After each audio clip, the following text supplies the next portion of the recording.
அஸ்ஸலாமு அலைக்கும். Hi friends, welcome back to my channel. இன்னைக்கு ஒரு ஸ்பெஷல் ஸ்வீட் ரெசிபி தான் பார்க்க போறோம். இந்த ரெசிபியை ஒரு டைம் நீங்க ட்ரை பண்ணி பார்த்துட்டீங்கன்னா அப்புறம் அடிக்கடி செய்வீங்க. அவ்வளவு டேஸ்டா இருக்கும். இந்த டேஸ்ட்டுக்கு நீங்க அடிக்டே ஆயிருவீங்க. இது ரொம்பவுமே கிரீமியா கிரன்ச்சியா ரொம்ப ரிச் டேஸ்ட்ல இருக்கும். வாங்க இதை எப்படி செய்யலான்றத பார்க்கலாம். வீடியோக்குள்ள போறதுக்கு முன்னாடி என்னோட வீடியோவை ஃபர்ஸ்ட் டைமா பாக்குறீங்கன்னா சப்ஸ்கிரைப் பண்ணுங்க, அப்படியே பெல் ஐக்கானையும் கிளிக் பண்ணுங்க. வாங்க இப்ப வீடியோக்குள்ள போலாம்.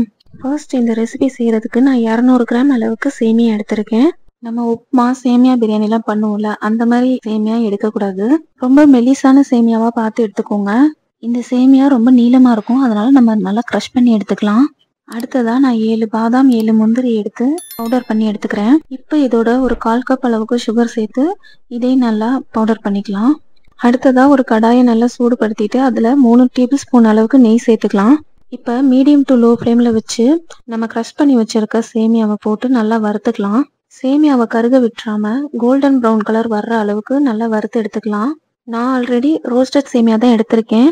உங்களுக்கு ரோஸ்டட் சேமியா கிடைக்கலன்னா நீங்க நார்மல் சேமியா கூட எடுத்துக்கலாம். இப்ப இந்த சேமியா கோல்டன் ப்ரௌன் கலர்ல வர்றதுக்கு 1ல இருந்து 2 நிமிஷம் தான் ஆச்சு. இப்ப இதோட பவுடர் பண்ணி வச்சிருக்க சுகரையும் சேர்த்துக்கிறேன். இதோட 1/2 டீஸ்பூன் ஏலக்காய் பவுடரும் சேர்த்துக்கிறேன். உங்கள்கிட்ட பாதாம் முந்திரி எதுவுமே இல்லைன்னா மில்க் பவுடர் இருந்துச்சுன்னா 2 டேபிள் ஸ்பூன் அளவுக்கு ஆட் பண்ணிக்கோங்க. இப்போ இது எல்லாத்தையுமே ஒரு 3 நிமிஷத்துக்கு லோ ஃப்ளேம்ல நல்லா வறுத்து எடுத்துக்கோங்க. அவ்வளோதான், இப்போ இது ரெடி ஆயிடுச்சு. இப்போ இதை ஒரு பிளேட்க்கு டிரான்ஸ்ஃபர் பண்ணிட்டு 2ஆ டிவைட் பண்ணி எடுத்துக்கலாம். இப்போ இது ஒரு ஓரமா எடுத்து வச்சுக்கோங்க. அடுத்ததான் நம்ம கஸ்டர்ட் மில்க் செய்ய ஸ்டார்ட் பண்ணலாம். இப்போ ஒரு கடாயில 1/2 லிட்டர் அளவுக்கு ஃபுல் ஃபேட் மில்க் எடுத்திருக்கேன். அடுப்பு தீய மிதமான சூட்ல வச்சு நல்லா பாலை காய்ச்சி எடுத்துக்கலாம். அடுத்ததா ஒரு சின்ன பவுல்ல 2 டீஸ்பூன் அளவுக்கு கஸ்டர்ட் பவுடர் எடுத்திருக்கேன். இப்போ இதோட 2 டேபிள் ஸ்பூன் கார்ன்ஃபிளவர் சேர்த்து 1/4 கப் பால் சேர்த்து மிக்ஸ் பண்ணிக்கலாம். கொஞ்சம் கூட கட்டிகள் இல்லாம நல்லா கரைச்சி எடுத்துக்கோங்க. இப்போ இதை ஒரு பக்கமா எடுத்து வச்சிருங்க. இப்போ பாத்தீங்கன்னா நம்ம பால் நல்லா கொதிச்சு வந்துருச்சு. இப்போ இந்த ஸ்டேஜ்ல 1/2 கப் அளவுக்கு கண்டென்ஸ் மில்க் சேர்த்துக்கிறேன். உங்கள்கிட்ட கண்டென்ஸ் மில்க் இல்லைன்னா பரவாயில்ல, 1/2 கப்ல இருந்து 3/4 கப் அளவுக்கு சர்க்கரை சேர்த்துக்கோங்க. இப்போ இந்த கண்டென்ஸ் மில்க் நல்லா கரையிற அளவுக்கு மிக்ஸ் பண்ணிக்கோங்க. இப்போ நம்ம ஊற்றின கண்டென்ஸ் மில்க் எல்லாமே பாலோட நல்லா மிக்ஸ் ஆயிருச்சு. இப்போ இந்த ஸ்டேஜில் நம்ம கரைச்சி வச்சிருக்க கஸ்டர்ட் மில்க்கையும் ஊற்றிக்கலாம். கஸ்டர்ட் மில்கை ஸ்லோவாக ஊற்றி கிளறிக்கிட்டே இருங்க, இல்லைன்னா கட்டி பிடிச்சிரும். கட்டிகள் வரக்கூடாது. ஒரு 3 நிமிஷத்துக்கு லோ ஃப்ளேமில் வச்சு கைவிடாமல் கிளறுங்க.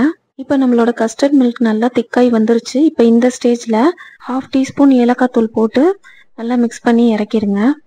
இப்போ இது எல்லாத்தையுமே செட் பண்ணுறதுக்கு நான் ஒரு பவுல் எடுத்திருக்கேன். ஃபர்ஸ்ட்டு நம்ம ரெடி பண்ணி வச்சிருக்க சேமியாவில் பாதி சேமியாவை மட்டும் போட்டு ஃபர்ஸ்ட் லேயர் செட் பண்ணிக்கலாம். இந்த சேமியா எல்லாத்தையுமே நல்லா பரத்தி விட்டு ஒரு சின்ன பவுல் வச்சு நல்லா ப்ரெஸ் கொடுத்து செட் பண்ணி எடுத்துக்கோங்க. இந்த மாதிரி ப்ரெஸ் பண்ணி எடுத்தாதான் நமக்கு நல்லா செட் ஆகி கிடைக்கும். இப்போ இதுக்கு மேலே செகண்ட் லேயராக நம்ம செஞ்சு வச்சிருக்க கஸ்டர்ட் மில்கை சூடாகவே ஊற்றிக்கணும், அப்போ தான் நல்லா செட் ஆகி வரும். இப்போ தேர்ட் லேயராக மிச்சம் இருக்கிற சேமியாவை பரத்தி விட்டுக்கிறேன். இப்போ இந்த சேமியா எல்லாத்தையுமே லெவலாக பரப்பி விட்டு லைட்டாக ப்ரெஸ் கொடுத்து எடுத்துக்கோங்க. ரொம்ப ப்ரெஸ் பண்ணிடாதீங்க, அப்புறம் கஸ்டர்ட் மில்கோட மிக்ஸ் ஆயிரும்.